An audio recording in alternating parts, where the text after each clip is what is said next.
네, 여러분 창체 시간입니다. 이걸 창체 시간이라고 해야 될지 미술 시간이라고 해야 될지 미술 창체 통합이라고 해야 될지 헷갈립니다만 그냥 편의상 창체 시간이라고 했는데 편한 시간에 사용하시면 될 것 같아요. 그래서 오늘은 뭘 하느냐? 바로 자신이 겪었던 일 중 인상 깊은 일을 사건 만화나 어쨌든 웹툰 형식으로 만화로 표현해보려고 합니다. 제가 아는 간단한 만화 그리는 요령과 팁을 알려드릴 테니 여러분은 팁을 활용해서 수업 주제에 맞게 여러분의 경험을 만화로 표현해 주시면 되겠습니다. 만화로 표현하기 위해 이 시간에 정말 간단히 배울 수 있는 그런 팁들을 둘러볼 건데요. 일단 얼굴, 표정과 방향, 동작, 손동작, 컷과 말칸, 효과음과 효과선 요렇게 살펴보도록 하겠습니다. 자, 얼굴부터 볼게요. 예전에 자기소개 마인드맵 만들기에서 간단하게 자기 캐릭터 만들기 팁을 드린 적이 있습니다. 기억이 나시나요? 이 부분만 잠깐 떼서 보시자면 동그라미를 그려서 얼굴 크기를 대략적으로 잡아주시고요. 코의 위치와 눈의 위치를 잡아주면 되는데 어떻게 잡느냐에 따라 얼굴의 방향이 달라져요. 시간이 되면 다음 기회에 배워보도록 하겠습니다. 지금은 일단 정면으로 할게요. 눈도 사람에 따라 이렇게 표현할 수 있고 이렇게 표현할 수 있겠습니다. 선생님은 간단하게 이렇게 표현해 볼게요. 다음은 코와 입, 그리고 머리를 표현해 줍니다. 머리를 표현할 때는 눈에서 턱까지의 길이와 비슷한 높이에서 떨어져야 캐릭터가 어색하지 않아요. 머리 스타일 및 얼굴들을 예시를 화면에 띄워드릴게요. 잠깐 멈추고 이거다 싶은 것들을 참고해서 여러분의 캐릭터를 만들어 보세요. 이렇습니다. 여기에서 한 발 더 나아가 이 얼굴에다 감정을 표현할 수 있어야 만화로 그려낼 수 있겠죠. 눈썹과 입으로 다양한 감정을 표현할 수 있습니다. 화가 나면 이렇게, 슬프면 이렇게, 웃긴 상황이다 이렇게, 뭔가 짓궂은 혹은 자신감 넘치는 공격적인 웃음이다 이렇게. 여기에 맞춰 눈도 살짝 바꿔주면 표정 표현이 훨씬 더 다채로워집니다. 화날 때, 깜짝 놀랄 때, 멍 때릴 때, 슬플 때, 웃길 때 등등 예시를 화면에 띄워드릴 테니 이따가 만화 그릴 때 참고하세요. 자, 얼굴의 방향을 보자면요. 가운데 지나가는 선이 눈과 눈 사이 코와 턱 중앙을 지나는 선을 얼굴의 중심선이라고 하면 될 것 같은데 이 뒤 옆으로 지나가는 이 선을 계략적인 눈과 귀 위치를 알려준다 그래서 제 마음대로 눈기선이라고 해볼게요. 그림으로 표현하자면 정면은 이렇게, 살짝 아래를 보고 있으면 중심선은 가운데, 눈기선은 이런 모양이 되겠죠? 살짝 위를 보고 있으면 중심선, 눈기선이 이렇게, 대각선으로 보고 있으면 중심선, 눈기선이 이렇게, 대각선 아래는 이렇게, 대각선 위에는 이렇게, 옆을 보고 있다면 이렇게. 자, 대략적인 얼굴의 방향을 정하고 여기에 얼굴 묘사가 들어가는 겁니다. 간단하게 묘사를 해보자면 이렇게 봐봐 이렇게 표현을 하시고 처음에 잡았던 얼굴 선들은 다 지우시면 되겠습니다. 간단한 만화를 그릴 땐 그냥 머리카락 없이 그릴 때도 있습니다만 머리카락을 입히려고 하면 여러분 주의할 게 있습니다. 처음에 머리카락을 입힐 때에는 머리카락 비중을 크게 잡아야 돼요. 생각보다 머리카락 비중을 작게 잡아서 어색하거나 어느 한쪽이 눌린 캐릭터가 나오기 굉장히 쉽습니다. 그래서 만약 머리카락을 입히실 때 마찬가지로 충분한 공간을 할애해야 한다. 그래야 어색하지 않는다. 중간은 이만큼, 아래를 볼 때는 머리카락 비중이 굉장히 크게 잡아야 됩니다. 위를 볼 때는 머리카락 비중이 그만큼 줄어듭니다. 해서 이런 식으로 이렇게 그려나가면 되겠습니다. 자, 그 다음은 동작입니다. 선생님이 처음 만화를 배울 때가 있었어요. 그때 사람을 그릴 때 상자 모양을 생각하라고도 그랬습니다. 방향과 관절에 맞게. 이거 방법 물론 도움이 됩니다. 사실 그런데 잘 그리는 사람은 뭘 해도 잘 그려요. 그림이 잘 안 되는 사람은 뭘 해도 잘 어렵습니다. 오늘 기준은요, 잘 되는 사람이 아니라 잘 안 되는 사람 눈높이에서 잘 못 그리는 사람도 좀 쉽게 그리는 방법으로 설명을 할 거예요. 사람 머리를 기준으로 인체의 머리 크기가 얼만큼 들어가냐에 따라 몇 등신 이런 식으로 구분합니다. 보통 사람은 5, 6등신 정도 돼요. 늘씬하고 머리가 작은 사람은 7, 8등신 정도 됩니다. 그런데 6, 7, 8등신으로 사람을 제대로 그리기 위해서는 그만한 실력도 필요하고 공부도 좀 해야 됩니다.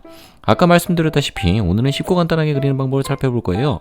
2등신에서 3등신 정도, 그 정도의 캐릭터를 그려봅시다. 자, 그러면 막대 인간을 그리세요. 그리고 목을 생략하다시피, 목을 챙겨 그렸다가 오히려 어색해질 때가 많아요. 목을 생략하다시피 짧게 그립니다. 막대 인간으로도 몇 가지 역동적인 동작을 취할 수 있어요. 잘 봐요. 달리는 동작, 양팔을 벌리는 동작, 머리를 쓰다듬은 동작, 팔짱을 낀 동작, 양손의 부위. 자, 이런 식으로 간단하게 표현을 봤으면 이 뼈대에다 살을 붙여봅시다. 여러분이 먼저 그린 그 막대 인간 뼈대에 크게 벗어나지 않게 이렇게 이 캐릭터를 이렇게 완성됐으면 바로 색칠해서 그냥 쓰셔도 괜찮아요. 사실은 아니면 간단하게 옷을 입혀봅시다. 이렇게 입혀서 쓰시면 되겠습니다. 마찬가지로 잠깐 스톱하시고 화면 보시면서 참고하시기 바랍니다. 자, 그 다음은 손입니다. 손 뭐 그냥 동그라미 하셔도 그렇게 큰 문제는 없어요. 동그라미에서 V를 할 거면 이렇게 손가락 2개 나오면 되고, 손가락 5개 달아주면 이렇게 손바닥 되고 좋잖아. 조금 더 손바닥의 특징을 잡고 싶은 사람은 엄지와 엄지랑 이어진 도톰한 부분을 그려주시고, 손바닥과 손가락에 이어지는 부분을 표현을 하신 다음 손가락을 달아주시면 훨씬 더 괜찮아져요.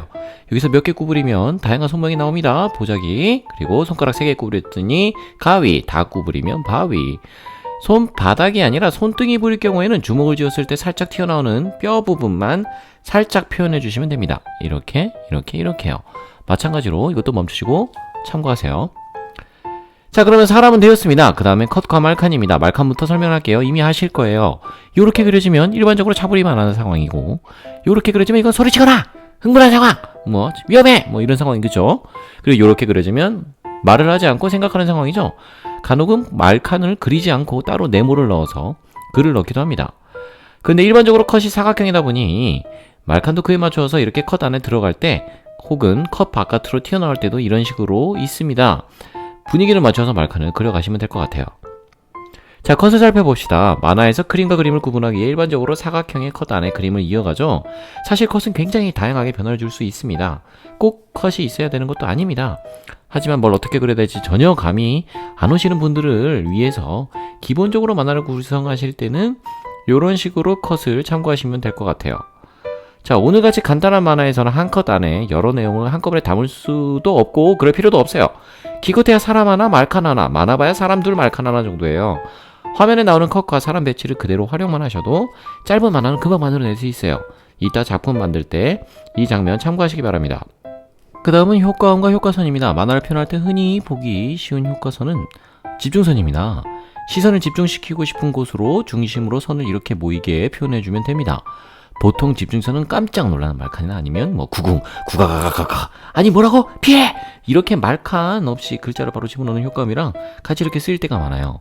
근데 이걸 너무 쓰면 오히려 난잡해 보입니다. 그러니까 너무 쓰지 말고 적당히 힘을 주고 싶을 때 한 번씩 활용을 하세요. 그리고 자주 쓰이는 효과선으로 또 세로선이 있어요.